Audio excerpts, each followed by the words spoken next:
বর্তমান আমরা বিদ্যালয়ে গাছের পরিচর্যা করছি এখন। এই মুহূর্তে আমাদের হেডমাস্টার মশাই রয়েছে, আর তিনি একটু গাছের পরিচর্যা করছেন। তার মুখ থেকে আমরা কিছু শুনবো গাছগুলোকে কি করে যত্ন করতে হয়। গাছগুলো না বেশি ঝুলে গেছে, অনেক বড় হয়ে গেছে। বেশি বড় হয়ে গেলে টবগুলো দেখতে আমার ভালো লাগে না, তাই ভাবলাম আজকে আমাদের সেকেন্ড ইউনিট টেস্টের রেজাল্ট আউট হচ্ছে, সব মাস্টার শিক্ষিকারা সব এসেছে, ভাবলাম একটু গাছগুলো একটু ছেটে দিই, ছোটো করি, দেখতে ভালো লাগবে।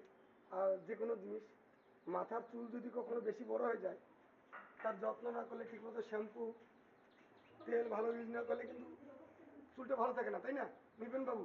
হ্যাঁ, তো গাছের ওরকম একটা যত্ন দরকার আছে। বেশি বড় হয়ে গেলে ওই পরিমাণ খাবার আমরা দিতে পারি না, তাই একটু সেটা ছোট করছি যাতে দেখতে একটু ভালো লাগে।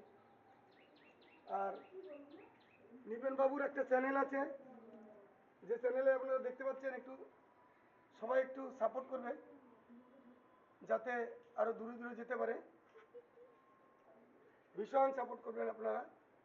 আপনারা দেখছি এই মাঝে মধ্যেই অনেক ধরনের ভিডিও সাপোর্ট করেন, কিন্তু ভালো জিনিস আপনাদের মধ্যে এগুলো দেখা যায় না, যে ভালো জিনিসকে আপনারা সাপোর্ট করছেন, তাই একটু করবেন। তাহলে এটা দেখুন কমপ্লিট হয়েছে, কত সুন্দর লাগছে।